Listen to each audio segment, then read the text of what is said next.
Bon, on va commencer. Bonjour à tous. On est ravis de vous accueillir pour cette édition 2022 du Big Day. Merci beaucoup d'être là. Donc comme vous le savez ou pas, le Big Day, c'est la journée du master de bioinformatique et génomique de Rennes. On va avoir au cours de cette journée donc, une série de conférences autour de la bioinformatique et aussi notamment la remise des diplômes de la promo 2020. Donc, pour présenter cette journée, je suis accompagné de Noémien, qui est là. Bonjour Noémien. Et on va avoir deux autres présentateurs pour l'après-midi, qui sont Mao et Antoine. Pour cette édition du Big Day, on est ravis d'être parrainé par monsieur Dominique Lavenier. Donc, merci beaucoup. Si du coup le live m'entend peut-être, et pour ceux qui ne savent pas, il y a un live qui retransmet l'événement pour tous ceux qui ne peuvent pas être ici. Comme je disais, cette journée va être marquée par plusieurs conférences. Comme l'année dernière, on a voulu avoir un thème pour ces conférences, qui du coup sera les domaines atypiques de la bioinformatique. L'idée derrière le choix de ce thème, c'était de faire honneur un petit peu à la pluralité des champs de recherche, des applications et des problématiques qu'on pouvait retrouver en bioinformatique et accessoirement aussi découvrir de nouvelles choses. Donc je vais laisser la parole à Noémia qui va vous présenter un petit peu le programme de cette journée. Bonjour, donc ce programme est disponible sur les côtés et puis normalement il vous a été distribué. On va rapidement commencer par une personne qui va présenter la Fondation Rennes 1, qui fait partie des organismes qui vont participer financièrement à l'organisation de ce Big Day. Ensuite, Klaus va venir vous présenter l'association des jeunes bioinformaticiens de France. Les cofondateurs du master vont venir parler du prix Nobel de médecine 2022. Ensuite, les responsables du master vont venir pour parler du devenir du master et notamment de la nouvelle maquette. Et puis, avant la pause du matin, Nicolas Dibaud viendra nous parler de l'utilisation du machine learning pour étudier le comportement des mandrilles. On pourra ensuite prendre une petite pause. Dominique Lavenier, notre parrain, va pouvoir nous parler du stockage d'informations dans de l'ADN, enfin sur de l'ADN. Et puis David Benaben va clore cette matinée en nous parlant de l'impact du numérique sur l'environnement. Ensuite, on va pouvoir manger quand même. Et puis Jules et moi-même serons remplacés par Mao et Antoine pour vous présenter l'après-midi.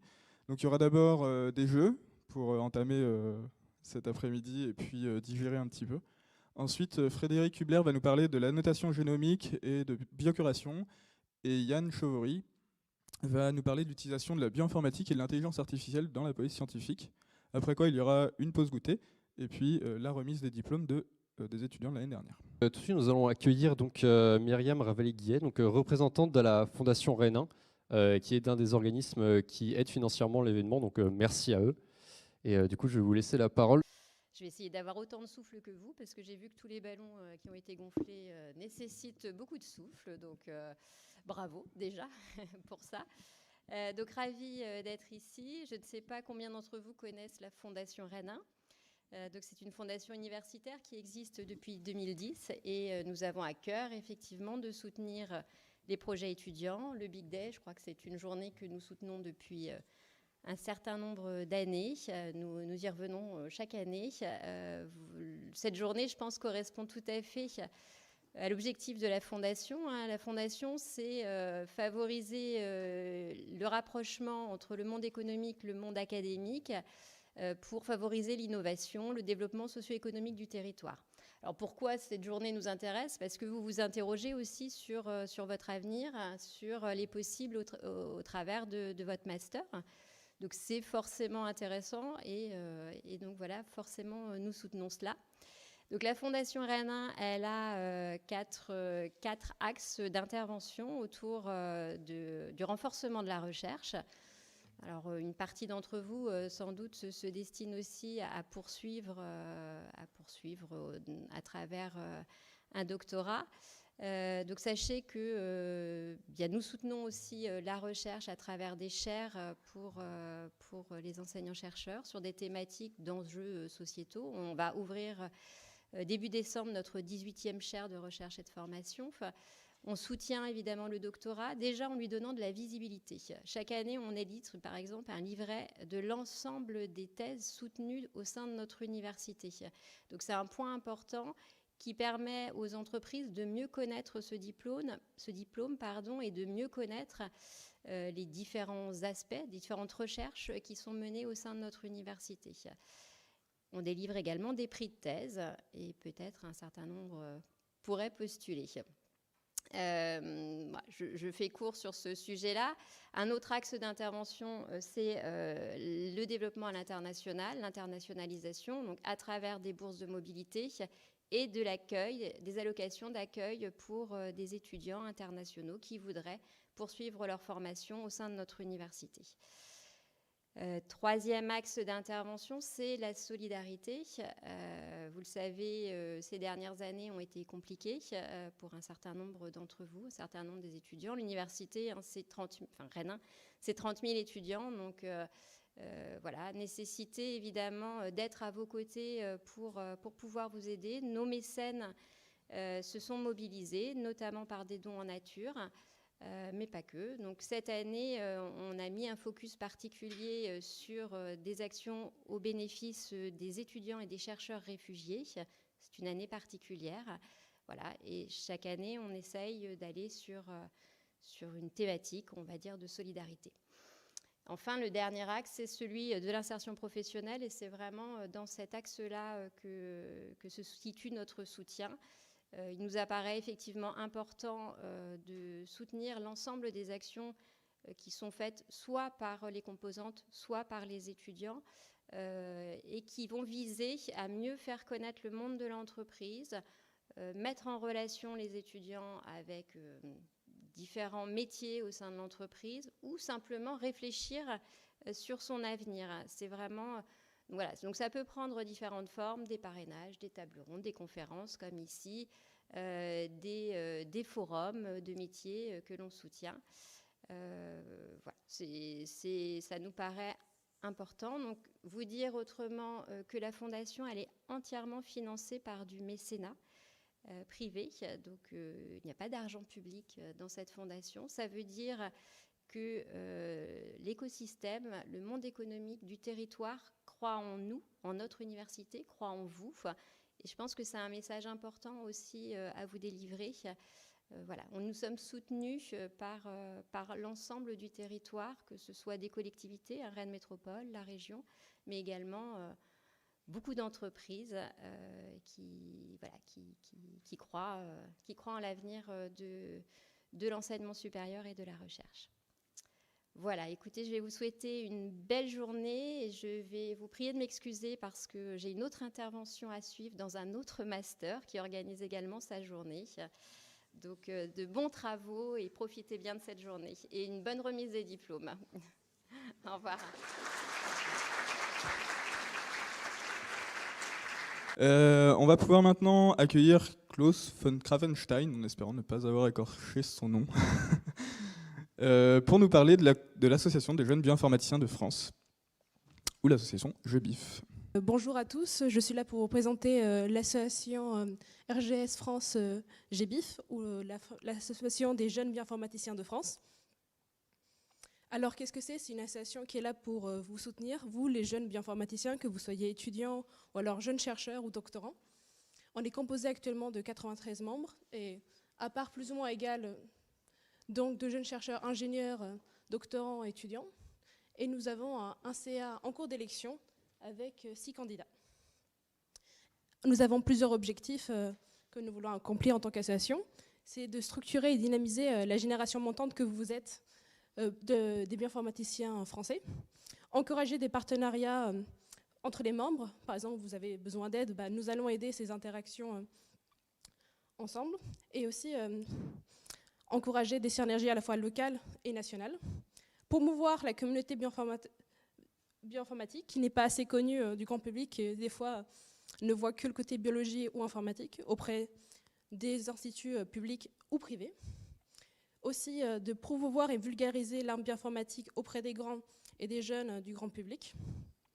Informer sur les formations en bioinformatique, car nous avons sur nos sites web des maquettes pour les différentes formations en France et qui s'adressent principalement par exemple à des étudiants en L3 qui ne savent pas où se tourner pour faire de la bioinformatique. Encore aussi renseigner la communauté sur les poursuites d'études. Par exemple, vous vous demandez peut-être thèse ou pas thèse, privé ou public. C'est des questions que nous essayons de vous guider.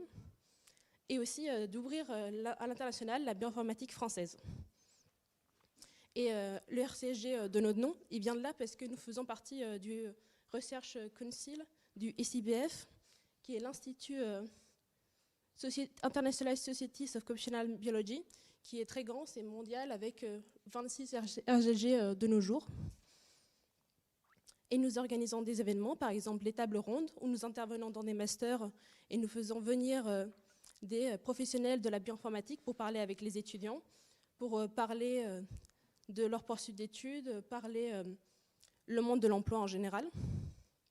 Aussi, nous faisons, dans un contexte moins formel, les GBIF Pub, où c'est des discussions autour d'un verre qui peut être la boisson de votre choix, et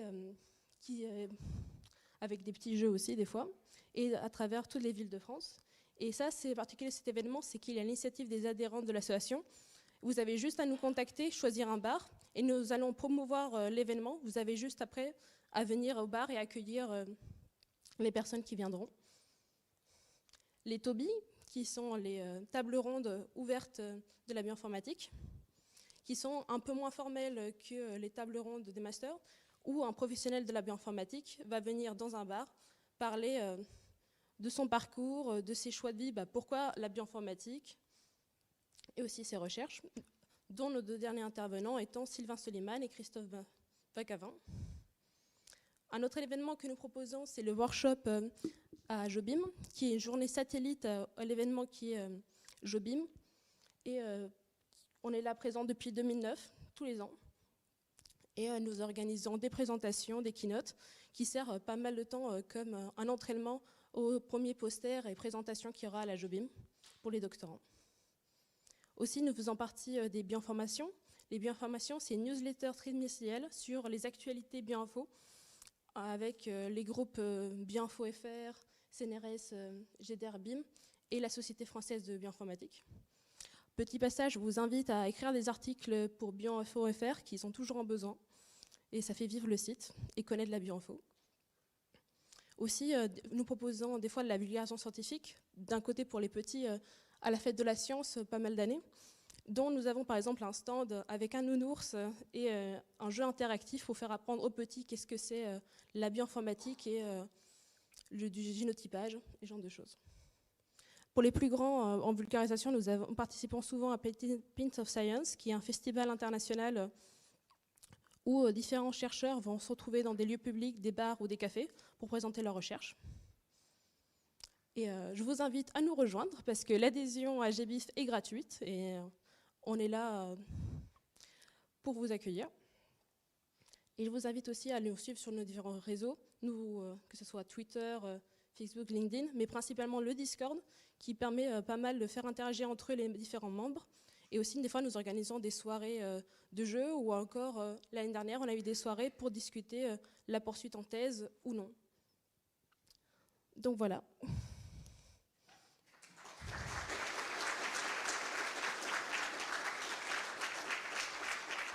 Maintenant, nous allons accueillir Monsieur Delamarche, Monsieur Lavenier, parrain de cette édition du Big Day, ainsi que Monsieur Delamarche, qui sont donc les cofondateurs du master, qui vont notamment nous parler du prix Nobel de médecine 2022. Donc bonjour à tous. Alors tout d'abord, je suis très heureux de parrainer cette journée. Notamment donc la promotion, la 21e promotion, celle qui a démarré en 2020. Donc, oui, en fait, ça fait toujours plaisir en tant que fondateur. Alors, ce n'est pas du master à l'époque, il y a 20 ans, c'était un peu plus de 20 ans, c'était un DEA, diplôme d'études approfondies, qu'on a cofondé avec Christian Delamarche et puis ensuite qui a été transformé en master.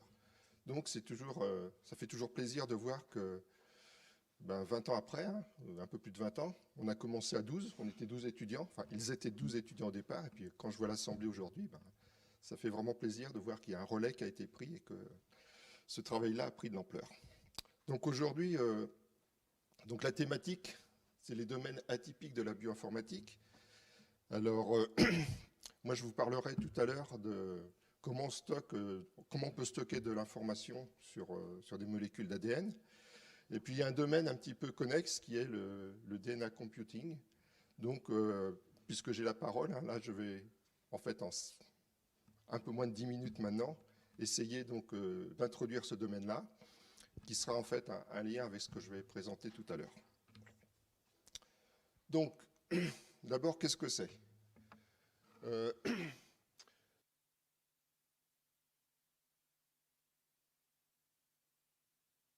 Biologique pour faire du calcul. Voilà comment on le définit. Alors, il ne faut pas confondre ça avec le biocomputing, par exemple, qui utilise des lois, on va dire, du vivant pour inspirer les bioinformaticiens, ou les informaticiens plutôt, pour résoudre des problèmes. Par exemple, il y a tout un pan dans l'optimisation combinatoire en informatique qui utilise les algorithmes génétiques qui sont directement inspirés en fait, du vivant. Et ce n'est pas non plus de la bioinformatique. Même si la bioinformatique va pouvoir aider au DNA computing, c'est quand même deux domaines séparés. Donc,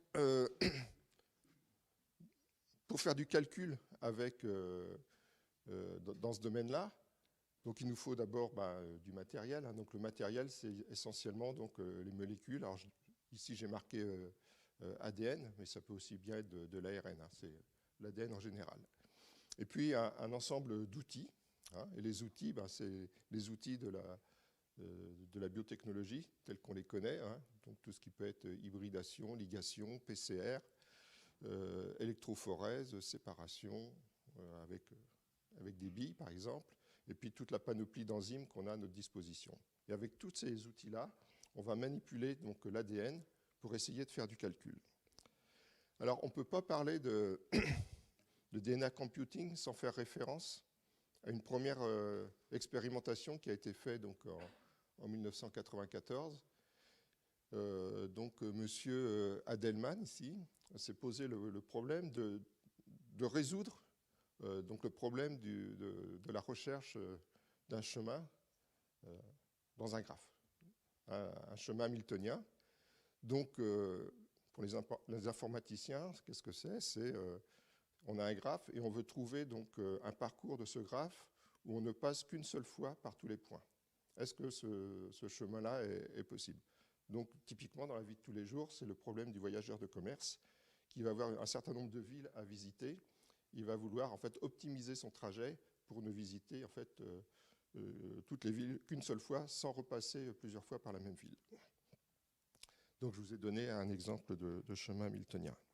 Donc, comment est-ce qu'on peut résoudre ce problème à l'aide donc de molécules ? Donc, il a en fait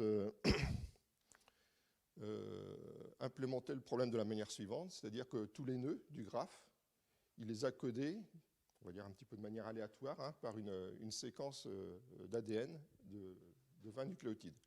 Enfin, pas une séquence d'ADN, une séquence simple brin.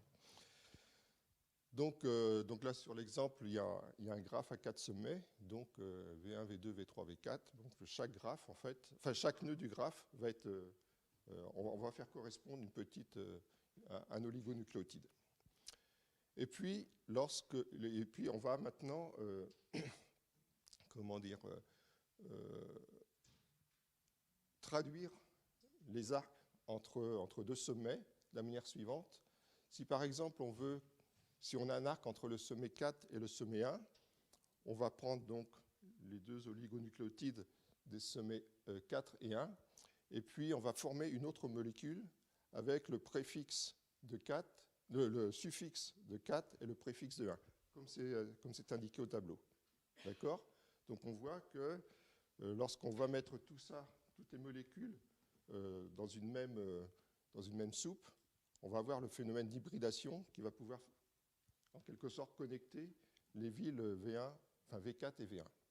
Donc le calcul, en fait, consiste simplement ici à mettre l'ensemble des molécules, donc les sommets qui représentent les villes et puis les arcs qui représentent les liaisons entre les villes, dans un même récipient. Et puis, ben voilà, on va regarder ce qui se passe. Les molécules vont s'hybrider entre elles et on va ensuite rechercher une molécule qui va avoir une taille qui va correspondre en fait à la taille du chemin hamiltonien. Donc ici, un chemin de taille 140. Donc ça, c'est la procédure telle qu'elle a été suivie en 1994. Donc on génère on génère un grand nombre de chemins de manière aléatoire, encore une fois en mettant toutes ces molécules ensemble. Ensuite, on va sélectionner les molécules, et on va sélectionner celles qui doivent correspondre en fait au chemin que l'on recherche. Donc ici, on va faire si on recherche par exemple un chemin entre 1 et 8, il y avait 8 villes, on va faire une PCR en prenant donc comme amorce les oligos qui correspondent aux villes 1 et 8. Et puis ensuite, par exemple, on va mettre tout ça sur un gel d'électrophorèse et puis on va sélectionner en fait les chemins qui font 140. Et puis on va ensuite vérifier, donc par cette méthode, par les méthodes en fait disponibles à l'époque, qu'un chemin sélectionné a bien toutes les villes. On peut faire ça par exemple avec une séparation par bille. Et puis s'il reste après toutes ces sélections, il reste dans le tube quelque chose, ça veut dire qu'en fait il existe un ou plusieurs chemins hamiltoniens dans le graphe. Voilà un exemple. Alors vous voyez ici que résoudre le problème, ça veut dire construire une expérimentation. Maintenant, si on veut une manière un petit peu plus systématique de faire les choses, ben on a envie de faire ça de la même manière qu'on le fait pour un ordinateur standard. C'est-à-dire essayer de faire Alors, dans un ordinateur standard, on a donc des transistors, des portes qu'on assemble entre elles, et ça forme des opérateurs. Et avec ces opérateurs, on fait des unités arithmétiques et logiques, des mémoires, etc. Mais là, on aurait envie de faire la même chose. Donc l'idée, c'est de construire des portes logiques, mais avec le matériel ADN. Donc là, je vais vous donner un exemple, sachant qu'il y a plein de manières différentes. En fait, il y a plein d'équipes de recherche qui travaillent un petit peu sur la manière de construire ces portes logiques. Donc je vous donne un exemple, parce que je pense qu'il n'est pas trop compliqué à comprendre, et puis ça vous donnera peut-être l'envie d'aller creuser un petit peu la question après. Donc ici, en entrée des portes biologiques, on va avoir deux niveaux, vrai ou faux. Et le niveau faux, ça va être un nucléotide, par exemple, composé uniquement de A, et vrai, ça va être un nucléotide composé uniquement de T. Et la sortie, en fait, d'une porte, ça va être dans un autre espace. Ça va être, bon là j'ai pris l'exemple d'une porte NAND, donc c'est un et avec une négation derrière. Si en entrée, on a donc deux molécules différentes, enfin deux niveaux différents, ben cette porte-là doit en sortie répondre vrai. Et donc, le codage ici en sortie de la réponse vraie, c'est l'hybridation entre les deux nucléotides, oligonucléotides de départ. Et le faux, c'est rien du tout. D'accord. Donc ça, c'est un exemple de porte NAND. Maintenant, on peut regarder un petit peu plus précisément qu'est-ce qu'on met à l'intérieur d'une porte comme ça pour que la réaction en fait, produise le résultat. Donc, on va commencer par la porte la plus simple qui existe, c'est la porte NOT, la porte négation. En entrée, on met un état, et en sortie, on doit avoir l'état complémentaire. Donc, ça fonctionne de la manière suivante. On a, alors je ne sais pas si le pointeur ici. Voilà, si. Donc, en entrée, on va mettre l'état faux, donc symbolisé par cette suite de nucléotides AAA. Dans ce récipient ici, on va voir plusieurs, enfin, ici je l'ai symbolisé par un seul oligonucléotide qui est T, d'accord? Lorsqu'on va mettre du A avec du T, forcément, ça va s'hybrider. Et puis on va rajouter ici, on va faire en fait une réaction avec une DNase qui, elle, va ôter tout ce qui est en fait simple brin. D'accord? Donc ici, ben, on n'en a pas, donc la réponse, c'est vrai. Maintenant, si on met en entrée la valeur vraie, true, qu'on la fait réagir avec une autre, avec ce qu'il y avait dedans ici, l'été aussi, ben, l'été ne s'hybride pas entre eux. La DNase ici va supprimer tout ce qui est en fait simple brin. On n'aura plus rien, donc la réponse est faux. D'accord? Donc on peut en fait s'amuser à faire les quelques portes logiques usuelles pour construire des circuits. Alors il y en a quelques-unes, hein, il n'y en a pas énormément. Donc là, je vois que le temps avance, donc je ne vais pas expliquer, mais on peut faire en fait toutes les portes logiques de base pour faire des calculs. Voilà. Donc ici, c'était la porte XOR, la porte OR, mais croyez-moi, en fait, on peut faire des portes ET, des portes OU, etc. Donc, en fait, on a à notre disposition toute une panoplie de portes biologiques, hein, et normalement, on pourrait les assembler les unes avec les autres pour faire des circuits et pour faire du calcul. En fait, ici, il y a quand même une petite arnaque, dans le sens où,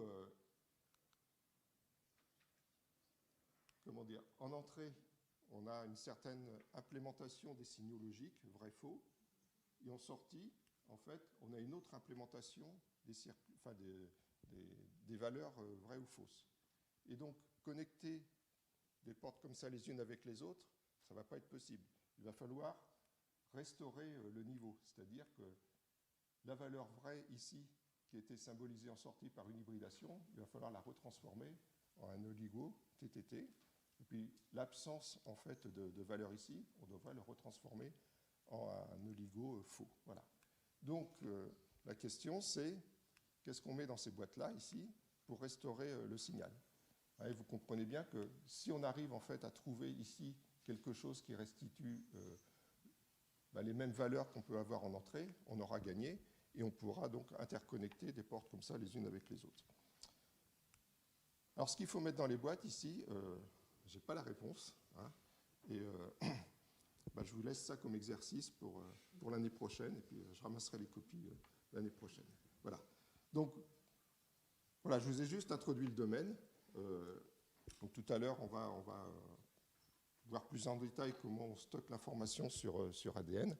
Et donc maintenant, je laisse la parole à Christian, qui, lui, va vous parler donc, du prix Nobel de médecine de cette année.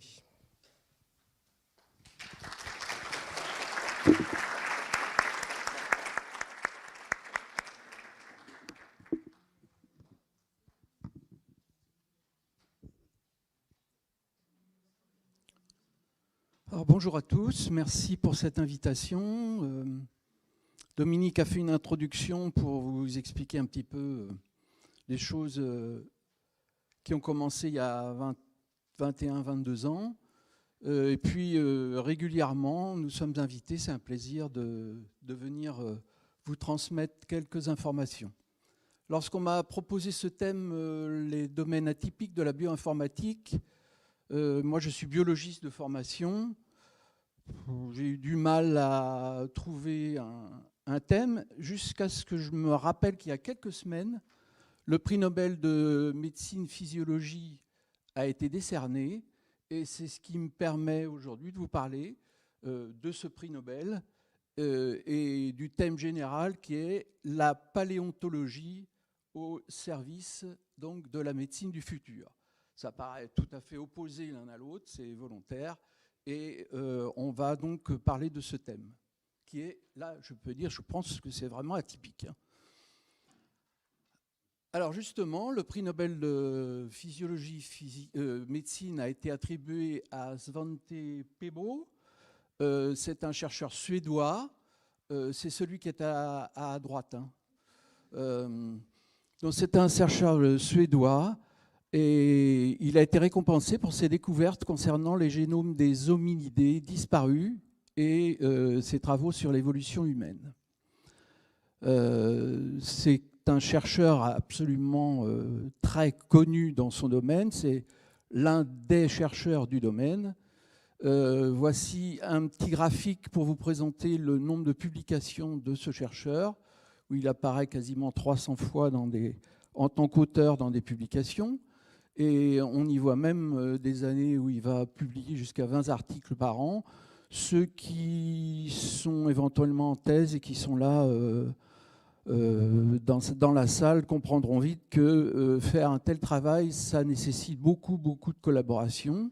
Ça nécessite des équipes et des collaborations dans le monde entier, parce que, bien entendu, la quasi-totalité des chercheurs ne sont pas dans cette situation. Et je me tourne vers mes collègues qui, donc, malheureusement, devront faire quelques efforts pour obtenir le prix Nobel prochainement. Alors, qu'est-ce qu'il a fait? J'ai relevé simplement quelques titres d'articles, il y en a 300, et j'ai mis cette liste d'articles, tout simplement si vous récupérez le diaporama, si vous vous intéressez à en savoir plus sur ce sujet, vous pourrez consulter. Moi, j'ai essayé de trouver des articles les plus, des trucs assez récents et qui soient les plus parlants par rapport notamment au domaine du master. Alors, si on regarde seulement les titres comme ça, qu'est-ce qu'on voit? ADN, fragment d'ADN ultra court. En effet, cette équipe est l'une des seules dans le monde à être capable de faire de la paléogénomique, c'est-à-dire de pouvoir reconstituer un génome complet à partir de fragments qui viennent donc d'ossements provenant de différents prélèvements dans le monde. Et à partir de ces ossements, il extrait l'ADN. Alors cet ADN étant extrêmement abîmé, représente parfois des fragments de 30-35 paires de bases, et il faut ensuite reconstituer le génome. Donc c'est une partie intéressante au point de vue technique de reconstruction de l'ADN, et c'est lui qui a donc publié la séquence du génome de Néandertal et également de nombreux génomes anciens. Donc il y a de la technologie parce qu'il faut, à partir des techniques existantes, mettre au point de nouvelles méthodes pour pouvoir faire des assemblages complets de génomes sans faire d'erreur.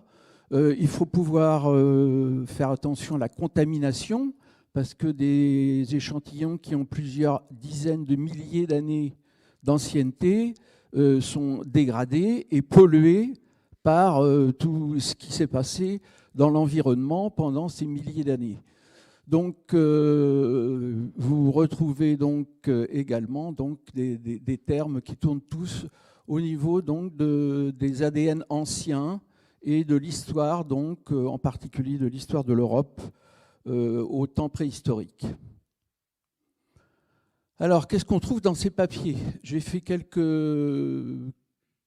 diapos, 2 ou 3, simplement pour vous montrer un petit peu de ce qui vous attend si vous voulez lire, si vous vous intéressez à ce domaine.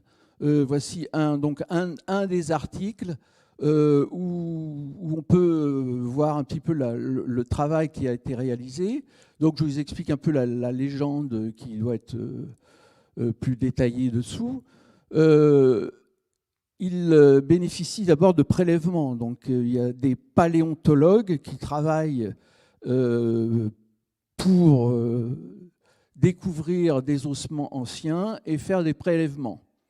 Donc, dans cette zone-là, donc ça correspond à un des papiers écrits, dans cette zone-là, on lui a amené un ossement d'homme de Néandertal. Dans une autre région du monde, à partir d'une phalange d'êtres humains, il a extrait l'ADN, il a reconstitué donc ces 2 génomes complets à partir de différents prélèvements. Et il s'agit donc de l'homme de Néandertal et l'homme de Denisova, qui correspondent en fait à des caves qui ont été habitées à des moments au cours du temps.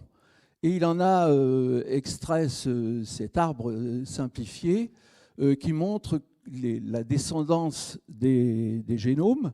Alors on voit qu'on dit que l'homme est sur l'arbre, le même arbre que les chimpanzés ou les gorilles, etc. Mais lui, ce qu'il a montré, c'est qu'il y a eu des flots de gènes. Donc ce sont les deux petites flèches rouges que vous voyez là. À partir de l'homme de Néandertal et de Denisova, il y a eu des flots de gènes, des croisements entre les espèces. Et donc, chacun d'entre nous possède dans son génome des gènes de l'homme de Néandertal et de l'homme de Denisova. On trouve dans ces articles, bien entendu, des choses que vous apprenez en bioinformatique, parce que derrière tout ça, il y a de la bioinformatique. Je crois d'ailleurs que c'est l'un des derniers, enfin, parmi les prix Nobel, c'est sans doute celui dans lequel il y a le plus de bioinformatique, parmi les prix Nobel de ces dernières années. On y trouve donc des arbres que je ne vais pas commenter, hein, ce n'est pas utile. Et on y trouve une histoire qui est racontée.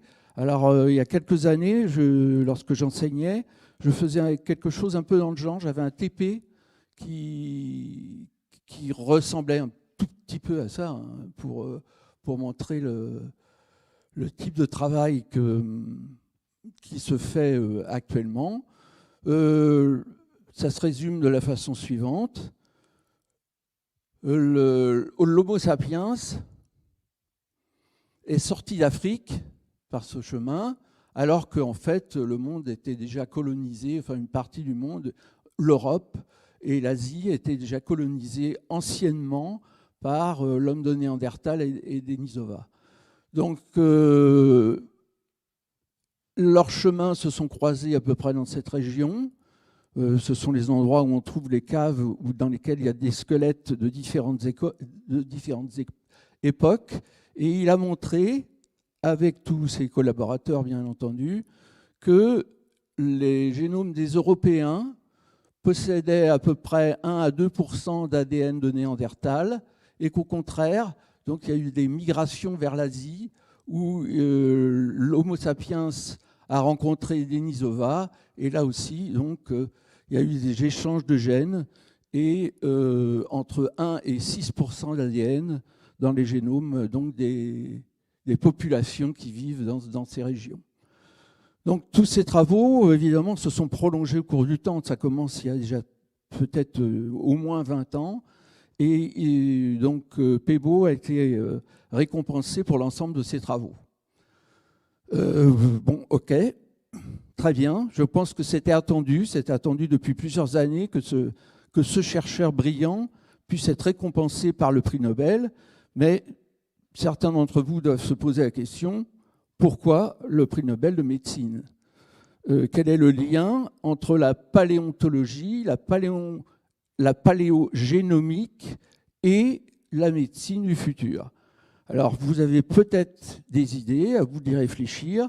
Moi, je vais vous donner 2 pistes. Ce sont seulement des pistes, parce que, en fait, je pense qu'il a plus été récompensé pour son travail global plutôt que pour ses travaux de médecine, hein. Ce n'est pas du tout le domaine. Mais qu'est-ce qu'on voit dans ces publis ? On voit des choses de ce type. Ce sont des articles récents, puisque vous voyez ici 2020. Donc en 2020, il y a eu beaucoup d'argent distribué dans le monde pour les recherches sur le Covid. Et il a démontré, en analysant donc des études d'association, on va dire que ce sont des études de génétique, il a démontré qu'il existait une région, enfin c'est pas lui qui a démontré ça, ça avait déjà été démontré juste quelques mois avant, il a donc montré qu'il existait une région du génome sur le chromosome 3 qui était un locus important pour les cas sévères d'infection par le coronavirus, et que ces gènes n'étaient pas répartis de la même façon dans le monde. Donc vous voyez, c'est les petites régions en rouge, et que ces gènes, qui sont des gènes donc de risque d'infection, se répartissent de cette façon-là. Et lui, il a étudié ça à partir donc des génomes anciens, et on voit qu'on retombe sur des choses d'actualité puisqu'il s'agit de la médecine actuelle, notamment sur le Covid. Et quelques mois après, il a publié un article à peu près du même type, mais cette fois-ci pour trouver une région qui était protectrice contre les formes sévères du Covid. Et ces régions de gènes sont cette fois-ci sur le chromosome 12 et elles permettent donc, au contraire de celles qui sont sur le chromosome 3, elles sont héritées de l'homme de Néandertal et elles permettent de protéger contre les formes sévères du Covid.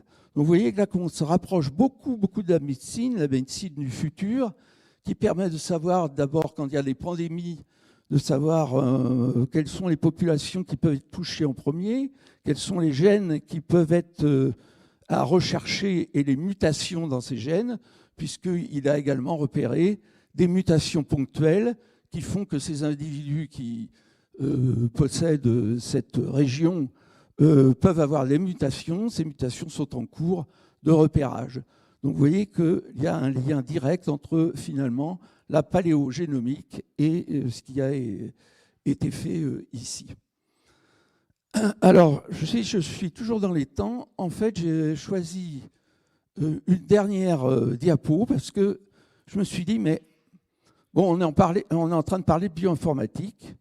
Ça fait des années que j'ai fait des cours de bioinformatique, j'en ai fait des centaines d'heures. Et je me suis posé la question, mais est-ce que les étudiants savent qui a inventé ce terme, bioinformatique? Et là, c'est moi qui me dirige vers vous et vers les collègues pour savoir, parmi les 6 noms que j'ai mis, quelle était la personne qui a pour la première fois écrit dans un article le mot bioinformatique et défini un petit peu les bases de ce que c'était. Alors j'ai volontairement pris donc 6 noms de personnes, de scientifiques.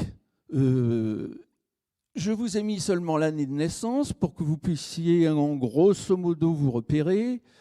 Ça ne veut pas dire grand-chose parce que tous auraient pu sortir le mot bioinformatique qui est apparu finalement progressivement au cours du temps et qui était utilisé au cours du temps. Alors en regardant cette liste, je vous demande de réfléchir et on va faire un petit sondage. Comme ça, on va voir si le master de bioinformatique enseigne à ses étudiants qui a inventé ce terme, la bioinformatique. Alors, est-ce que c'est Frédéric Sanger? Quels sont ceux qui pensent que c'est Frédéric Sanger? Je vous rappelle que Frédéric Sanger a eu 2 prix Nobel. C'est l'un des seuls chercheurs qui a eu 2 prix Nobel. Et il est né en 1918. Il a eu un prix Nobel pour la structure de l'insuline, donc une partie protéine. Et l'autre prix Nobel, je ne sais plus. Aidez-moi. Pour ce qu'il est connu, en fait, le plus, c'est-à-dire la technique de séquençage. Alors, quels sont ceux qui pensent que c'est Sanger qui a sorti le terme bioinformatique? Personne. François Gros, donc c'est un Français, hein. Il n'était pas si gros que ça. C'est un Français et j'ai mis son nom parce que peut-être qu'il a été le premier à inventer ce terme bioinformatique. Alors, ça peut être bioinformatique en français, qui est devenu bioinformatics en anglais. Ça peut être en allemand, en russe, en chinois. Ça peut être un étranger qui a inventé ce mot, qui est devenu le mot anglais bioinformatics. Alors, François Gros, vous connaissez peut-être ce nom. C'est un scientifique qui était très célèbre dans les années 60, au moment des grandes découvertes de biologie moléculaire. Quels sont ceux qui pensent que c'est François Gros? Ah, on a 2 mains qui se lèvent. 3. Alors François Gros, en fait, est découvreur de l'ARN messager. Si vous relisez ses travaux, voilà, c'est le découvreur de l'ARN messager. Mais ce n'est pas lui qui a inventé le terme de bioinformatique. Alors on a Margaret Dehoff. Alors c'est quelqu'un dont moi je parlais beaucoup pendant mes cours, mais je ne sais pas comment ça se passe maintenant. Quels sont ceux qui pensent que Margaret Dehoff a inventé ce terme bioinformatique? Elle aurait pu, mais malheureusement ce n'est pas elle. Elle aurait pu parce qu'en fait elle est considérée comme en fait celle qui a créé la bioinformatique. Hein. Pas trouver le mot bioinformatique, mais faisait de la bioinformatique bien avant que le mot soit employé. En 1960, elle a publié l'atlas des séquences de protéines, de toutes les séquences de protéines connues, et évidemment, ça s'était fait à la main dans un bouquin. Hein, donc, elle est l'inventrice, l'inventeuse, je ne sais pas comment on dit, de la bioinfo sans avoir écrit ce nom. Alors après, vous avez peut-être des noms moins connus. Ada Yonath, 1939. On me dit non, parce que Emmanuel est là et parce qu'il peut dire 2 mots.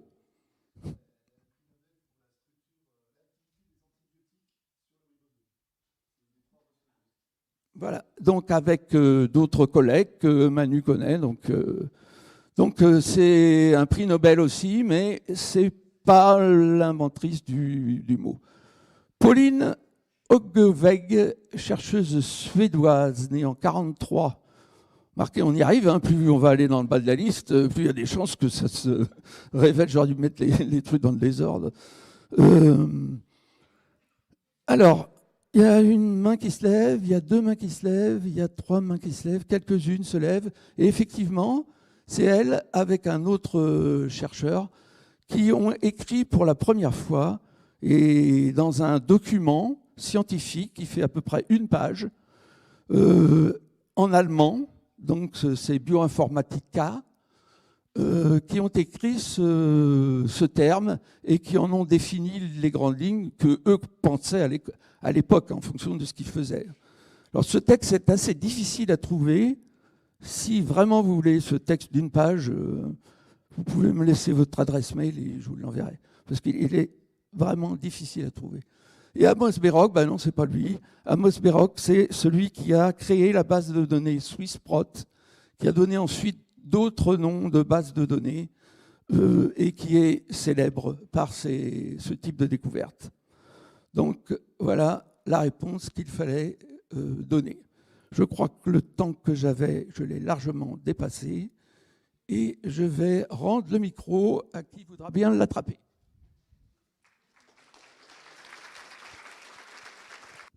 Bonjour à tous. Donc on va vous présenter le devenir des anciens ou des étudiants du master. Ce diaporama, c'est Olivier qui vous l'a fait, donc je le laisse responsable des images qu'il a pu vous mettre. Là, je n'y suis pour rien. Donc, Master Bioinfo, qui sont-ils ou elles? D'où viennent-ils? Donc, qui sont-ils? Peut-être ça. D'où viennent-ils? Peut-être ça, je n'en sais rien. Que leur est-il arrivé? J'espère que ce n'est pas ça. Mais en tout cas, et après, voilà ce que ça donne. Alors, pour le master, pour les étudiants qui sont arrivés cette année, voici les quelques infos que l'on a. On a reçu cette année 257 candidatures. Vous faites partie des 82 avis favorables pour ceux qui sont en M1 cette année. Et on a recensé 33 inscriptions pour cette année. En M2, donc vous avez les 3 parcours qui sont précisés ici. Le premier nombre, c'est les étudiants qui étaient en M1 avant, enfin 33 on va dire ici à peu près. Et donc les chiffres qui suivent, ce sont les étudiants qui ont postulé simplement pour l'année de M2. Donc là, on est en gros, on va dire, à 16 étudiants pour le M2 ADG. Ils sont là, les ADG? Oui, ils sont là. Le M2 bis, ils sont moins nombreux, ils sont peut-être cachés, mais ils sont là aussi. Et le M2IB, voilà, on a 17 étudiants pour cette année. Je pense que c'est à peu près tout ce que j'avais à vous dire sur cette slide. Alors, ces chiffres-là récapitulent le nombre d'étudiants qu'on a depuis un certain nombre d'années, puisque là, on remonte à 2010-2011. Donc, vous voyez que Christian notamment, et puis Dominique aussi, ont connu aussi ces étudiants. Donc, ce que l'on voit, c'est qu'on a eu quand même en rouge sur ce premier graphe, ce sont les étudiants de M1, en bleu, ce sont les étudiants de M2. On a eu une augmentation croissante, voire pas exponentielle, mais croissante des étudiants sur ces dernières années. Et là, vous voyez que depuis un certain temps, on va dire depuis 2 ans, il y a une légère chute, et ça, c'est un peu de notre volonté. C'est-à-dire qu'on souhaite, au niveau de l'équipe pédagogique, avoir un master à taille humaine, parce qu'on aime bien vous connaître. Voilà. Donc, on a un petit peu volontairement diminué la taille de la promo par rapport aux années précédentes. Donc, ce n'est pas un manque d'intérêt pour le master, mais c'est plutôt notre volonté de prendre moins d'étudiants.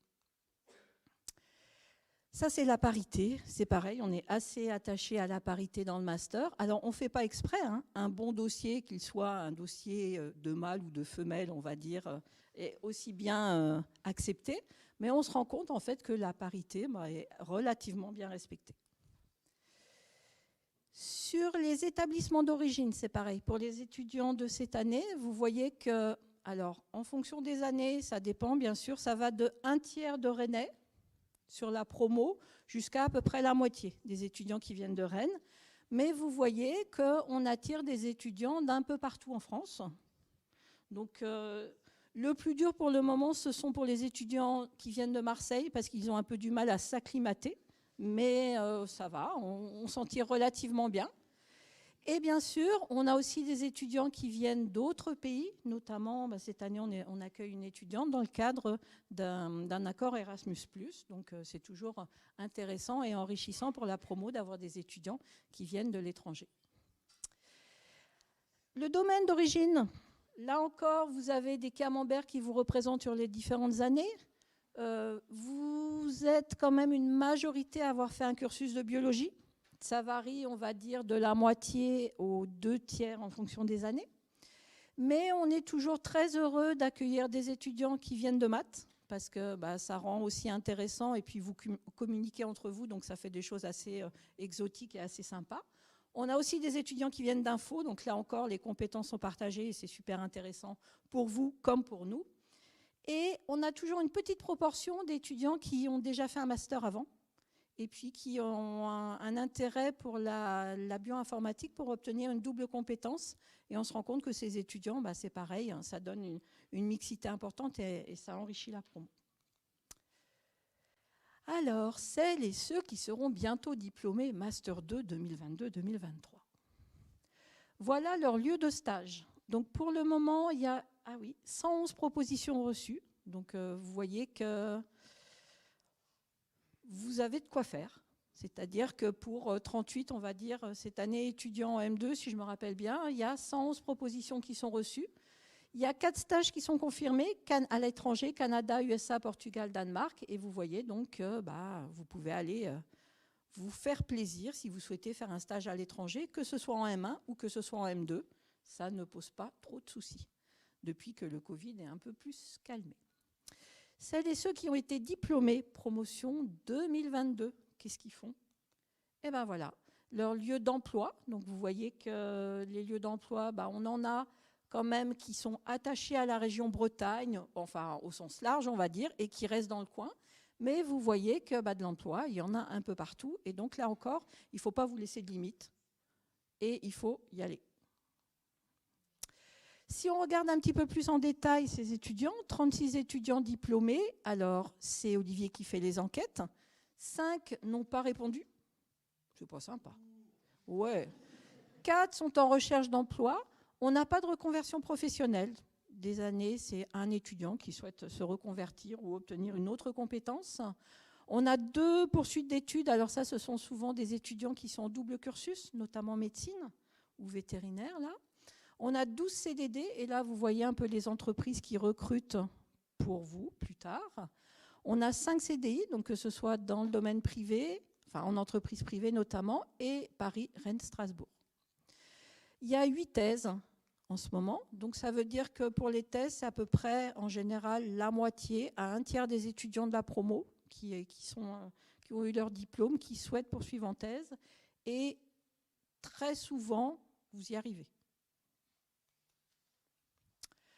Ça, c'est quoi ? 30 étudiants, c'est simplement le diagramme pour vous représenter exactement ce qu'on vient de vous dire. Donc vous voyez qu'on embauche quand même très très rapidement à la sortie du master. Et ça, c'est quand même un plus. On dit qu'il y a à peu près 2 offres d'emploi par étudiant qui sortent de M2. Il ne faut peut-être pas leur dire tout de suite, il faut qu'ils travaillent bien avant. Donc on va attendre un petit peu. Et vous voyez un petit peu les différents domaines. Et puis ça, c'était simplement pour vous remontrer qu'au cours des différentes années, vous avez à peu près la même chose. Alors, le pourcentage CDD, CDI varie un petit peu. Ça, ce sont les années Covid aussi qui ont fait que les entreprises étaient un peu plus frileuses pour recruter directement en CDI. Mais vous voyez que vous pouvez soit continuer en thèse, soit être embauché en CDD, voire en CDI à la sortie de votre M2. Et je vais laisser la parole à Emmanuel qui a réalisé la maquette du master, la prochaine maquette. Et je suis sûre que vous êtes impatient de l'ordre.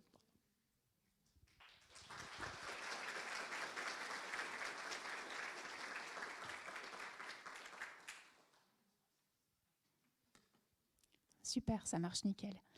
Bravo pour l'organisation, c'est parfaitement filé. Alors oui, donc ouais, gros bravo. Alors oui, vous devez savoir que les masters, ils évoluent au fur et à mesure des années et que vous n'aurez pas les mêmes, enfin les étudiants qui entrent cette année n'auront pas les mêmes cours que ceux qui sont entrés en 2012 ont eu. Voilà, il y a des évolutions successives. Ça s'appelle des maquettes. Et en fait, on change de maquette tous les 4 ou 5 ans. Et à chaque maquette, il faut qu'on ait une accréditation du ministère. Et c'est tout un bazar administratif à faire, etc. etc. Donc là, je suis là pour vous présenter la future maquette, ce qui entrera en vigueur à partir de la rentrée de septembre. Ça veut dire que pour les étudiants de M1, vous allez déjà voir ce qui va exister comme M2. Et puis pour les étudiants qui sont en M2, en M3, en M4 ou plus, là c'est le moment où vous allez voir si on a correctement lu vos fiches d'évaluation et si on a bien fait notre travail pour tenir compte de vos remarques. Voilà. Alors, donc le nouveau master bioinformatique de la rentrée 2023, il contiendra un parcours unique. C'est fini les 3 parcours, ce sera un parcours unique qui va s'appeler informatique pour la biologie et la santé. Par contre, il va être structuré en majeur-mineur, un peu à l'américaine. C'est-à-dire qu'il y a une majeure bioinformatique et avec cette majeure bioinformatique, vous allez pouvoir associer plusieurs mineurs que vous pourrez choisir et qui vous donneront une coloration. Voilà. Donc la majeure, ça représentera 90 ECTS, ça comprendra les stages, l'anglais, tout ce qui a trait à l'insertion professionnelle et un tronc commun de bioinfo. Voilà. Et puis les mineurs, ça représentera 30 ECTS répartis sur les 2 années, de façon à ce qu'on essaye de faire en sorte que ce ne soit pas trop contraignant en M1. C'est-à-dire que vous ayez encore un éventail de choix pour le M2 après le M1. Hop. OK. Ça, c'est ce que je viens de dire et c'est pas grave. Donc voilà l'articulation majeure-mineure. Ça se passe comme ça. Ça fait un espèce d'escalier. Donc, tout le monde va faire le bloc jaune, donc la majeure. Et tout le monde fera 30 CTS de majeur au semestre 7, enfin le premier semestre de M1, mais comme vous avez déjà fait une licence, vous avez déjà fait de S1 à S6, donc moi je l'appelle le S7. Voilà, donc au S7, 30 CTS de majeur, au S8, 18 CTS de majeur et 12 de mineur, et au S9, on inverse les proportions, c'est 12 CTS de majeur et 18 de mineur. Puis après, c'est le stage, le S10. Alors, les 3 mineures qui vont vous être proposées, il y a une mineure qui s'appelle la mineure Interbio, pour interface de la biologie avec l'informatique et la science des données. Une mineure BIS, bioinformatique en santé, et une mineure génétique et génomique. Hop. Alors, qu'est-ce qu'il y a dans la majeure? Voilà, c'est là où vous allez voir les grandes évolutions. Voilà, donc la majeure, informatique pour la biologie et la santé, Ibiza. Rien à voir avec... voilà. Alors, votre semestre 7, obligatoire pour tout le monde. Il n'y a plus que 4 UE, mais elles ont des ECTS plus importants du coup. Hein, voilà.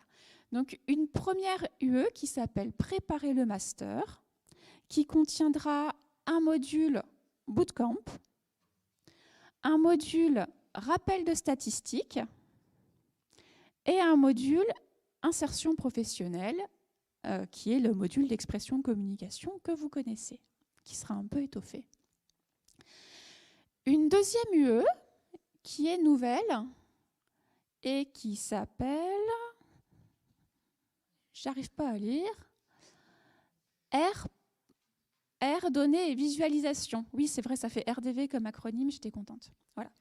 Donc, R, données et visualisation. Donc, vous avez une UE entière avec un module d'introduction à R. Donc, ça, c'est l'ancien module ARA du second semestre qui arrive au premier semestre. Et un deuxième module entier dédié à la manipulation de fichiers et la visualisation de données sous R, avec un peu de Shiny et tout ce qu'il faut. Une UE que vous connaissez d'apprentissage statistique, qui reste là, et une grosse UE de bioinformatique et génomique qui contiendra 2 modules, un module outils d'étude de la génomique et un module de génomique fonctionnelle. Voilà. Le semestre 8. Voilà, alors le semestre 8, il y a l'anglais, ça ne change pas. Vous aurez une grosse UE qui s'appelle Julia et Python. Donc vous allez apprendre à programmer en parallèle en Julia et en Python avec Guillaume Collet. Et ça inclura un gros projet en M1. Et puis le stage qui est dans le tronc commun. Et puis les 12 ECTS de la mineure que vous choisirez. Le semestre 9, on est toujours dans le tronc commun. Il n'y a plus que 12 ECTS dans le tronc commun, hein, donc c'est short. Il y a de l'anglais, de nouveau. Vous avez un deuxième module d'approfondissement en Julia et Python. Et puis, une option que vous choisirez parmi 3 propositions. Et puis, vos 18 ECTS de mineurs, selon la mineure que vous choisirez. Alors, les mineurs. Donc, les 3 mineurs. Voilà la première. Donc, c'est interface de la biologie avec l'informatique et la science des données. Interbio. Alors, voilà ce qu'on vous propose. Pour le semestre 8, où il faut choisir 12 ECTS, le but du jeu, c'était de vous offrir un choix assez large, en fait. Donc, vous aurez le choix entre... Donc là, il y en a 4 qui sont indiqués, mais en fait, il y a 5 UE, parce qu'il y a toujours l'engagement étudiant qui sera là-dedans. Donc, vous aurez le choix de composer comme vous voulez parmi ces 5 UE, de façon cohérente. Et puis, en M2, pareil, beaucoup de choix. Vous avez 18 ECTS à choisir parmi 6 UE. Donc j'en ai indiqué que 5, mais c'est pareil, il y a toujours l'engagement étudiant qui est associé à ça. Donc voilà, un parcours très flexible, le parcours Interbio, pour que, en accord avec l'équipe pédagogique, vous arriviez à faire quelque chose qui vous ressemble et qui reste cohérent pédagogiquement.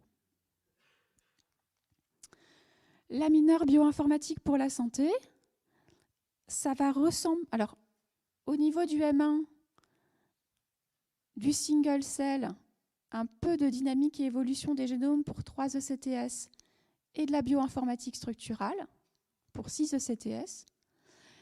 Et puis en M2, vous avez les UE traditionnels, donc NGS, génétique somatique des cancers NGS en diagnostic, et puis une UE qui va très très très bien avec ça, une UE de phylogénomique. Donc ça, ce sera pour les étudiants qui choisiraient BIS l'année prochaine. Vous aurez ce M2-là au niveau des 18 ECTS. Et enfin, la dernière mineure, je vais un peu vite parce que sinon, ouais, il reste 1 minute. Donc la mineure génétique et génomique, elle est particulière, elle est complètement mutualisée avec le master BMC. Donc, ils ont la même mineure génétique et génomique. C'est un bloc de mineurs qui sert au master de bioinfo et au master BMC. Alors, qu'est-ce qu'il y a là-dedans ? Eh bien, il y a de la génomique et génétique et génomique, et puis une UE au choix en M1, qui peut être de la biologie aux interfaces ou tout un tas d'UE. Vous avez le droit de choisir l'UE que vous voulez dans le M1 BMC, en complément. Et au niveau du M2, ben vous avez du NGS, de la génétique et de la manipulation de données génétiques. Voilà. Alors, vous voyez qu'il y a une progression qui est légèrement différente de celle du master dans la version précédente. Donc, en bleu, vous avez la progression des savoirs en informatique. Et vous voyez que là, on arrive à un système où, en fait, on a tout le R qui est mis au semestre 7, et puis la programmation dans les langages un peu plus sophistiqués, comme Python et Julia, qui arrive au semestre 8 et qui se poursuit au semestre 9, alors que ce n'était pas le cas actuellement. Vous avez une progression en génomique aussi, voilà, qui se poursuit ou ne se poursuit pas en S9 selon la mineure et les options que vous allez choisir, et une progression aussi en statistique, qui, pareil, peut être complétée ou pas selon les options que vous allez choisir. Et il y a une nouveauté dans la maquette à venir, il y a une grosse nouveauté.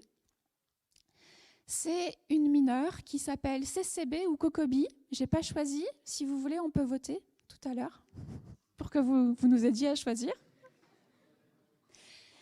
Alors, qu'est-ce que c'est que cette mineure ? C'est la mineure compétence complémentaire en bioinformatique.